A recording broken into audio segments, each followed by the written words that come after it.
Call is now being recorded.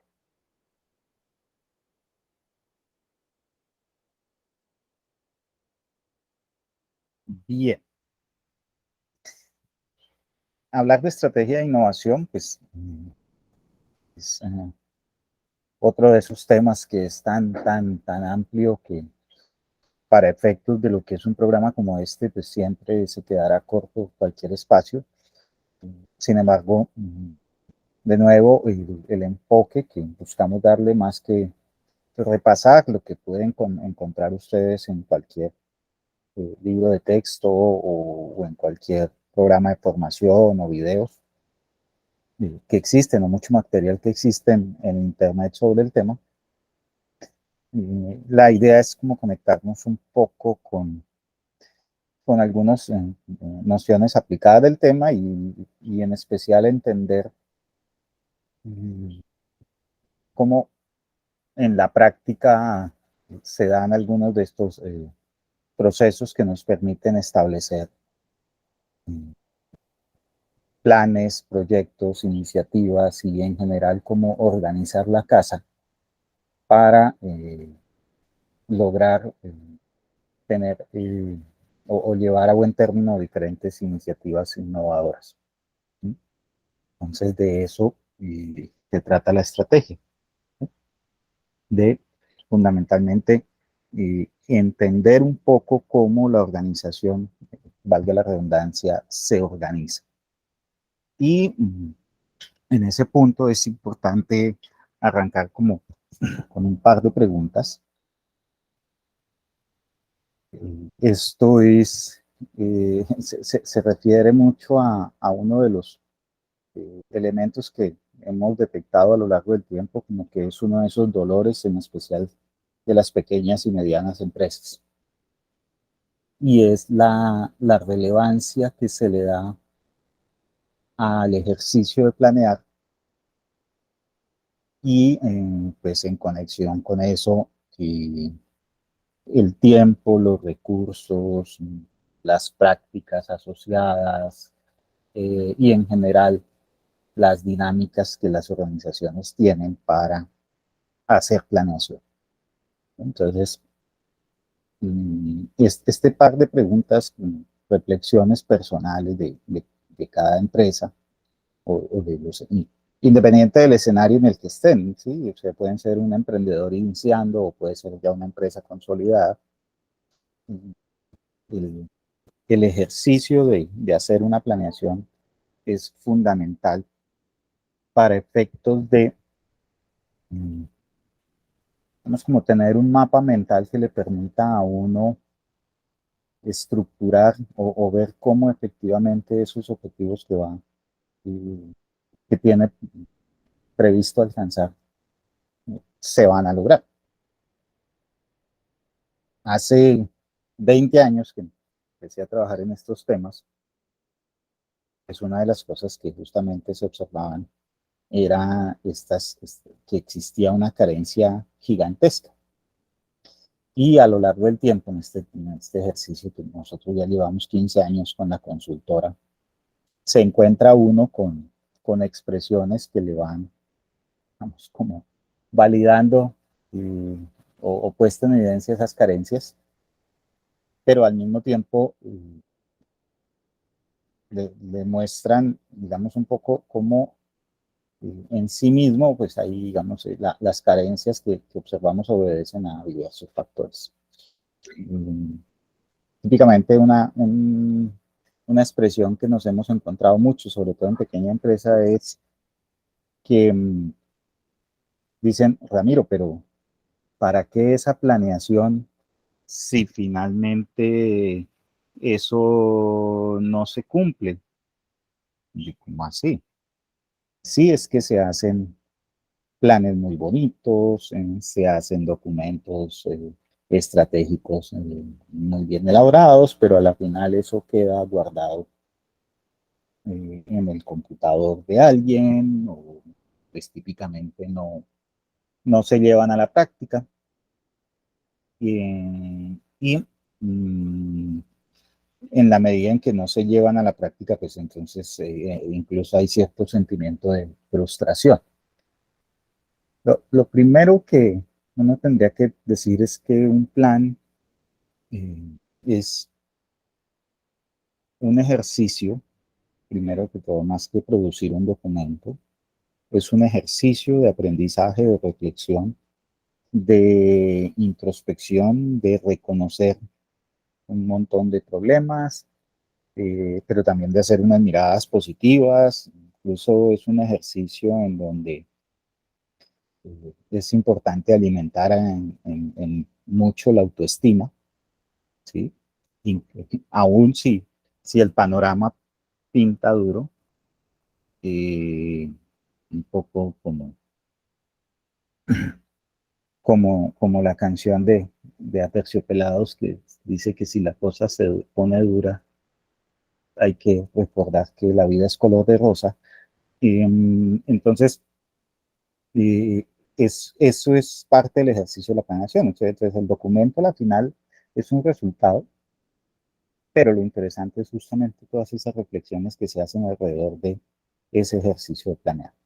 Uno. Dos, un plan es solo eso, un plan, un conjunto de lineamientos que estructuro sobre la base de unos supuestos y si esos supuestos se cumplen, entendería uno que pues, existe la posibilidad de llevar ese plan a buen término, pero si eventualmente alguno de esos supuestos no se cumplen, entonces también el mismo plan me podría mirar y plantear escenarios, pensar en las contingencias, pensar en las,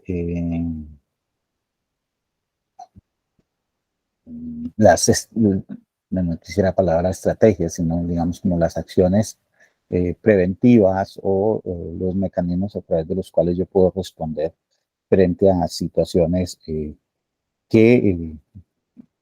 pueden suceder, que en algún caso me determinan riesgo o simple y sencillamente me determinan un cambio de planes, ¿sí? Un cambio en el curso de acción. Y eso es el valor del plan. O sea, el valor del plan, decir, no, es que se cumplió al 100% absolutamente todo lo que planeamos. Y tal vez, si eso sucediera, lo que mostraría es que probablemente el plan no fue tan bien hecho. ¿Sí? Fue demasiado predecible. Y por ello, pues también el hecho de dedicar tiempo, recursos, buscar información, no solo el ejercicio de planear, sino lo que significa la revisión continua, a lo que significa el analizar las situaciones que se van presentando y entender un poco cuáles pueden ser esos caminos. ¿Sí? Entonces, el plan, en la medida en que yo hago el ejercicio de planeación, como les decía, es un ejercicio de reflexión, de construcción de información y de conocimiento. Lo que me permite también hacer eso es que cuando me cambia el escenario, pues no tengo que volver a inventarme el mundo, sino que yo puedo echar mano de las cosas que ya analicé, la información que ya tengo, y si soy capaz además de entender cuál fue el cambio que se dio, pues asimismo repensar la estrategia o replantear lo que deba replantear. ¿Sí? Entonces, ese es la virtud de un buen plan. Ya lo otro, si específicamente, si se cumplen las metas, los logros y ese tipo de cosas, pues en la práctica, como lo sabemos, no depende. Y la exposición a factores no controlables a las que está una empresa es altísima. ¿Sí? Entonces, hacemos planes sobre la base de comportamientos, por ejemplo, macroeconómicos, hacemos planes sobre la base de una eh, situación particular en un momento donde hay unos competidores, donde hay un mercado, donde hay un marco normativo. Y si eso cambia, pues cambia el plan y en la medida en que pues hemos hecho esa reflexión, lo que vamos a tener es elementos de juicio para poder ajustar y tomar las medidas que debamos tomar. ¿Sí? Entonces, es clave, es muy importante. Y algo también clave es que pues estos planes estén escritos, ¿sí? Entonces, la importancia del documento no es se elabora, se entrega y ya, sino que pues, el documento es como un mapa cuando yo voy a hacer un viaje y en el mapa yo veo que hay 5 carreteras distintas. Si en un momento determinado hay un derrumbe en una de ellas, pues yo analizo y puedo ver que hay otros caminos para llegar a mi destino. O eventualmente puedo decir, no, yo me paro y espero porque los otros caminos son más difíciles. O puedo decir, no, pues tomemos estas otras opciones que también son igualmente válidas. Bien, entonces, ya conectándonos con el tema específico de lo que es las formas de innovar. Y aquí haría un paréntesis, que si damos un salto audaz, pero luego en la segunda parte con Santiago pues, vamos a tener oportunidad de dialogar un poco más en detalle sobre eso. Pero vamos que para entender eh, típicamente cómo a partir de o cómo se conecta la planeación de la empresa con la planeación de la innovación, que son dos cosas distintas, pero que obviamente están altamente interrelacionadas.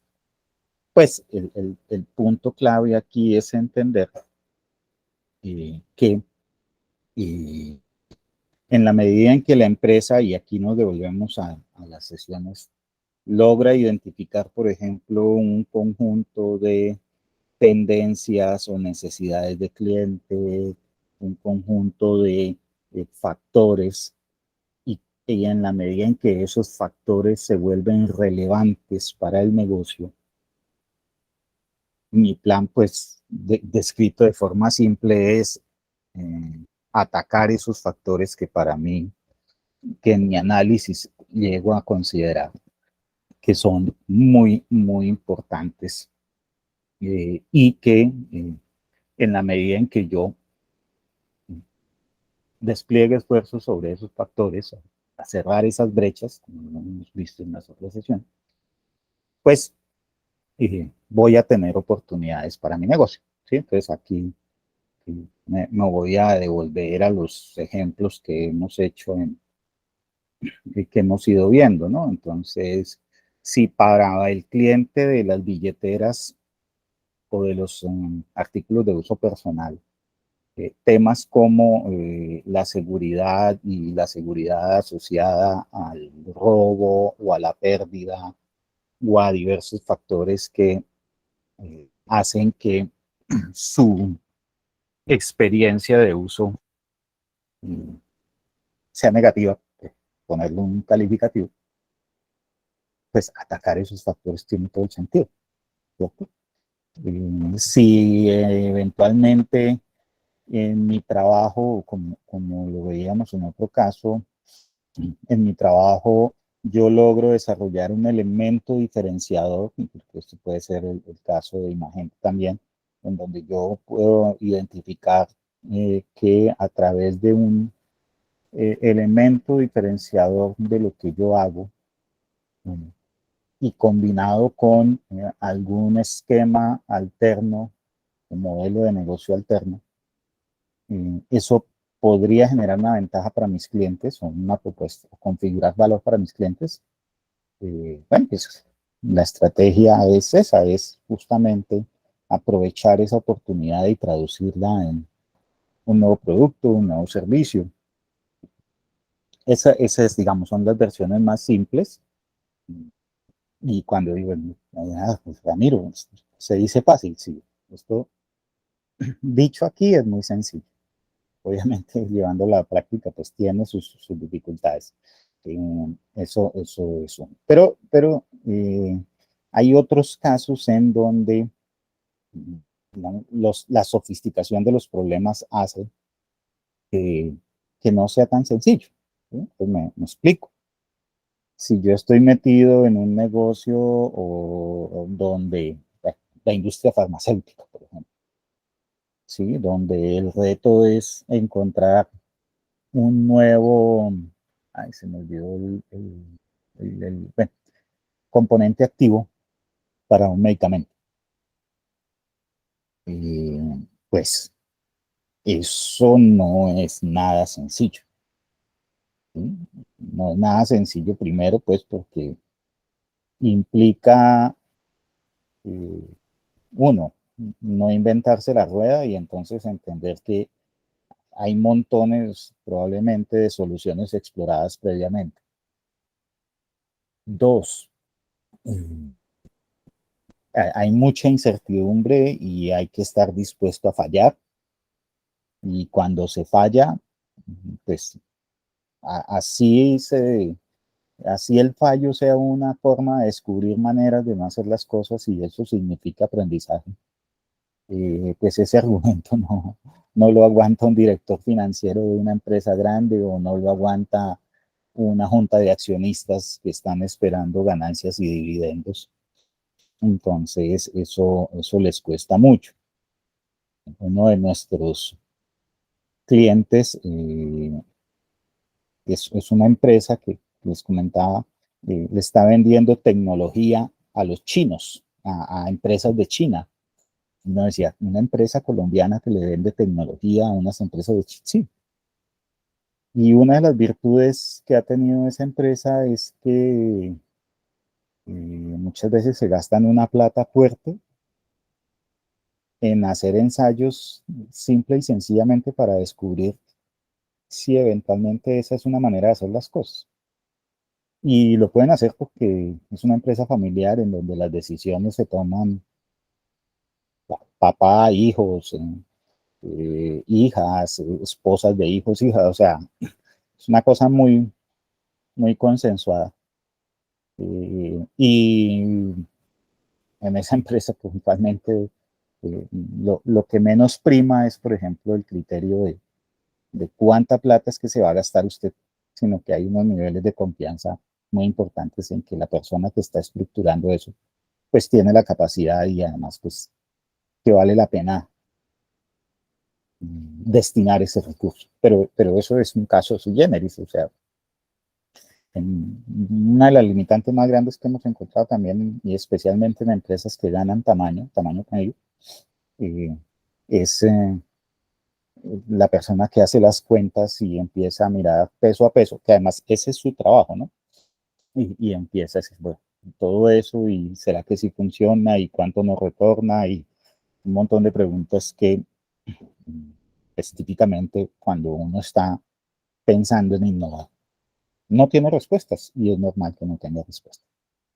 Entonces, ahí hay un tema claro.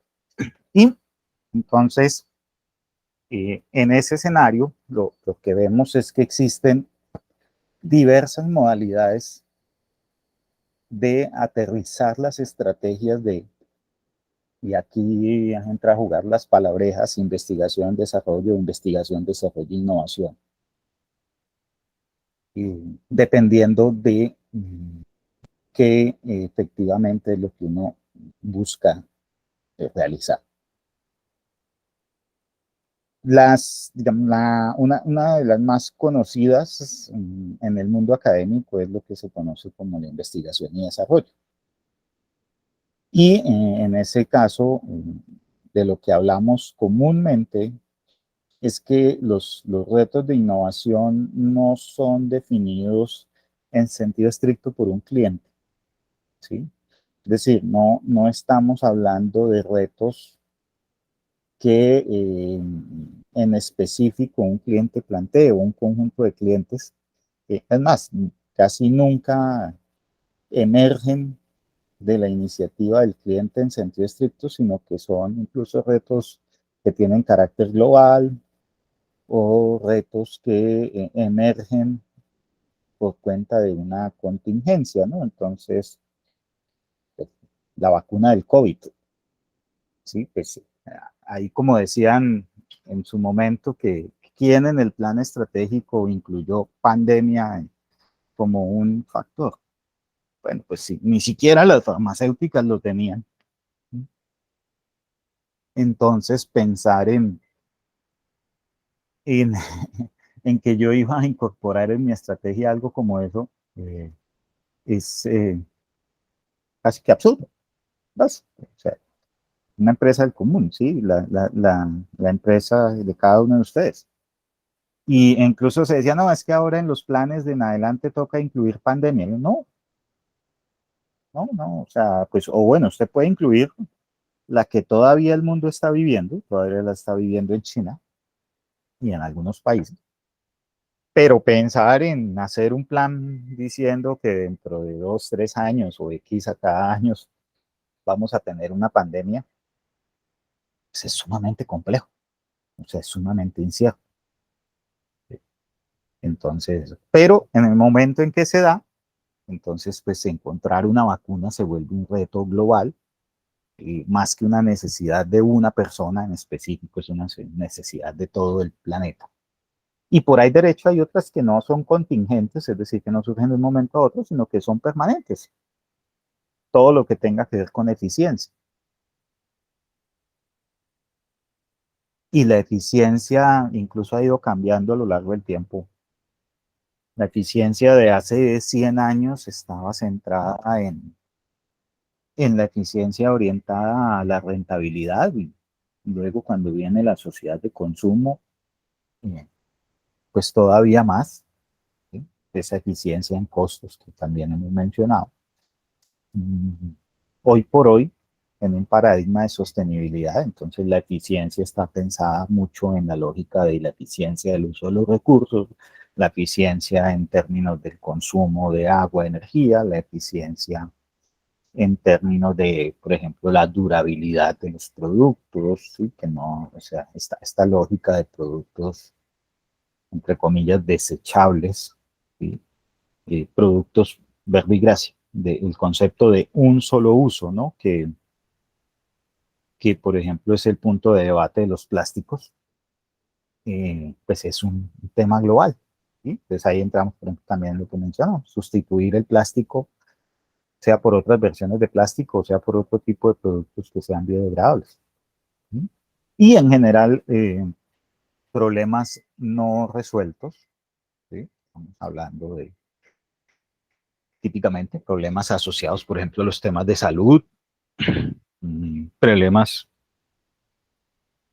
que puede que no sean la prioridad de todo el mundo en sentido estricto, pero pues el hambre en el mundo, la inequidad, los temas de género, los temas asociados a remuneraciones justas, eh, en fin, eso y uno diría, bueno, pero esos son negocios, no en sentido estricto, sin embargo, en la medida en que hay organizaciones que estructuren soluciones para ese tipo de problemas, independiente de si hay ánimo de lucro o no hay ánimo de lucro, ¿sí? Es decir, si se persiguen ganancias, rentabilidades asociadas, resolver el problema si es crítico.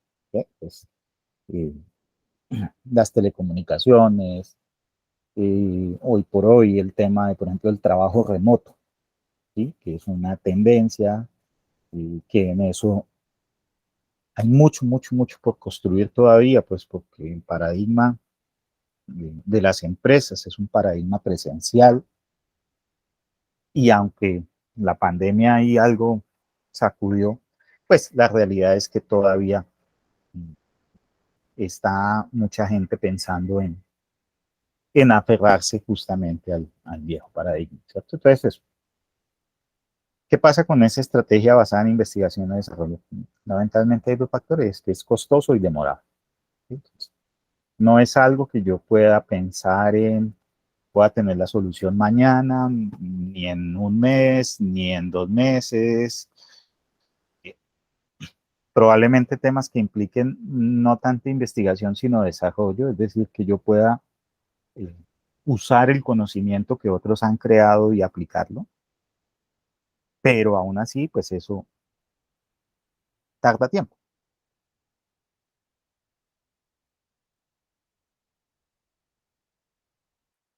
Entonces, ese es eso. De otro lado está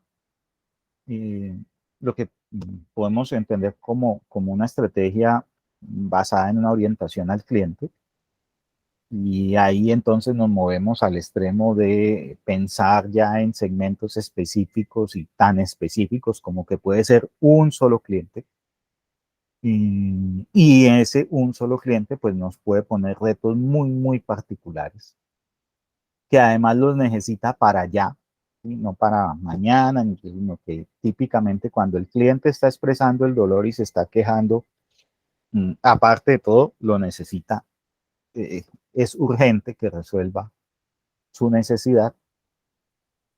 Y esas mejoras se pueden atender típicamente por lo que se conoce como la mejora continua, ¿sí? En algunos casos, o sea, eso es parte un poco de la disciplina que la empresa o la organización debe tener en estar siempre incorporando algún elemento mejorado en lo que hace, ¿sí? Y también mucho de eso puede tener que ver con adaptar el producto o servicio a condiciones muy particulares, ¿sí? Específicas de un cliente.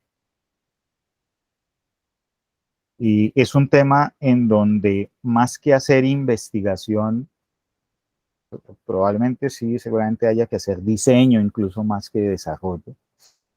El quick aquí es que todo es jalonado por el mercado, ¿sí? A diferencia de la anterior modalidad que es lo que se conoce como el empuje de la tecnología. Y ese jalón del mercado, pues me marca un derrotero respecto de qué es lo que yo debería hacer. ¿Por qué? Ahora, ¿qué problemas tiene eso? Uno es que puede ser rentable, ¿sí?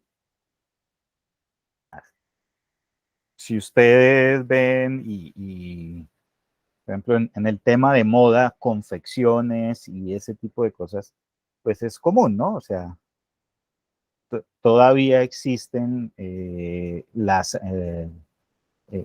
y los costureros y costureras, las personas que te hacen trajes sobre medidas, las personas que típicamente o tienen algún talento diferenciador o tienen algún factor que los hace particulares y por lo tanto su servicio es altamente valorado.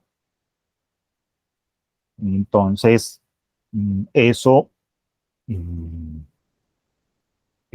sigue existiendo pues porque hay una demanda para ese tipo de productos o servicios, pero pues, también hay que decirlo, es difícil de escalar. Es decir, si el negocio depende del talento de una persona y solo ella, pues escalar eso es muy complicado, porque finalmente de lo que hablamos es de cómo yo multiplico la capacidad de una persona por N veces, pues eventualmente sí, con tecnología, con cosas de esas, pero no es nada sencillo. Y es rentable si lo mira uno desde el ejercicio individual, es decir, se cobra caro, se generan utilidades y marginales o puntuales grandes, pero pues finalmente el tamaño del negocio normalmente se mantiene muy pequeño justamente por esas dificultades que hemos hablado. Y hay otro elemento clave ahí y es que el cliente no siempre sabe lo que quiere o peor aún, cree que sabe o nos puede llevar de pronto a situaciones en donde por ofrecer unos niveles de personalización tan alta, pues perdamos el foco o simple y sencillamente nos quedamos atendiendo una necesidad específica de una persona. Y pues eso nos reduce muchísimo eh, todo lo que tiene que ver con los tamaños de mercado, con lo que es el escalado, con lo que es el crecimiento de la empresa. a menos que yo pueda traducir eso en algún método que pueda repetir de forma continua. Ya, en algún momento hablábamos, por ejemplo, del ofrecerle, si yo soy una empresa que produce artículos sofisticados o de lujo para unos segmentos que valoran ese tipo de artículos, o las billeteras, eventualmente ofrecerle a personas altamente reconocidas el desarrollar eh, productos basados en su imagen personal y su marca. Puede ser, ¿sí? Puede ser algo, es decir, como traducir lo que yo sé hacer con un producto en un método para que otros repliquen eso mismo que yo hago, poniéndole su imagen, ¿sí? Entonces, las billeteras, marroquinería y accesorios que yo produzco y que son y que tienen mi sello y mis características y que mi propuesta de valor es que yo soy sofisticado en lo que hago. Yo podría venderle esa técnica y ese método a una persona reconocida para que él le ponga su imagen y marca y fabricar productos con unas características de ese estilo, ¿sí? Entonces, pero ahí ven. Ahora, volvemos al tema y es que pues, si el cliente se equivoca o no sabe lo que quiere, pues también él asume un riesgo grande, pero el problema es que para nosotros eso no puede no ser el mejor camino. Y un tercer método o forma de plantear la estrategia que ha sido eh, emergente en los últimos años y que fundamentalmente lo que se denomina como basado en métodos ágiles, y que trata como de combinar elementos de los dos mundos, de los dos métodos que anteriormente describí. Eh, es decir, aplica técnicas de investigación que no se centran únicamente en desarrollar productos, ¿sí? Es decir, si yo hago software, entonces mi fortaleza serán pues todo el tema de algoritmos, matemática, estructuras de bases de datos, ingeniería de software, sino que también se ahonda en lo que tiene que ver con métodos asociados a factores cualitativos eh, que me determinan mucho la experiencia de usuario, me determinan mucho o me permiten comprender la forma en cómo las personas interactúan con lo que yo les estoy ofreciendo, o incluso no el hecho de que interactúen con lo que yo les estoy ofreciendo, sino cómo en sus rutinas hay un conjunto de factores que me brindan o que se configuran como oportunidad para lo que yo quiero ofrecer. ¿Sí? Entonces, por ejemplo, se vuelve muy, muy importante la observación del cliente, incluso la observación oculta, por llamarlo de alguna manera, ¿sí? Es decir, poder observar al cliente en su entorno sin que él se dé cuenta de que yo lo estoy observando, y para efectos de entender cómo sus rutinas están potenciando la oportunidad que yo quiero configurar. Y como les decía, los métodos ágiles pues son o, o ellos mismos se definen como unos métodos en donde lo que uno hace es estructurar hipótesis y frente a esas hipótesis plantea mecanismos de validación. Eh, y eso se ha ido llamando como los productos mínimos viables, con los cuales lo que se busca es captar y construir más información y ahondar en el descubrimiento de la necesidad eh, al tiempo que se involucra a los clientes en ese desarrollo, en ese construir de la solución. ¿Sí? Y por definición, entonces, mientras en la estrategia de investigación y desarrollo, muy probablemente el trabajo sea muy ligado a ciencias básicas, ingeniería y mucha, entre comillas, ciencia dura. Y en el lado de la perspectiva del mercado, pues es un tema eminentemente social, de las ciencias sociales. Los métodos ágiles, pues se combinan las dos y se combinan múltiples fuentes de conocimiento, ¿sí? Entonces, yo me imagino que si uno quiere hoy por hoy trabajar en temas de moda, apelar, por ejemplo, al conocimiento ancestral es muy importante. ¿Por qué? Porque en lo ancestral están los materiales, la ecología, las técnicas, los diseños, cosas de ese estilo. Sí, no necesariamente tiene que ser todo con lo ancestral, pero por ejemplo, el saber ancestral le aporta a, a los temas de la moda, la confección, mucha información útil que, pues si yo me quedo simplemente en el diseño del producto basado en ciencia de materiales o ingeniería, pues no voy a tener en cuenta. Entonces, ese por ejemplo, es una situación asociada al, al uso de los famosos métodos ágiles basados en el producto mínimo, en productos mínimos viables.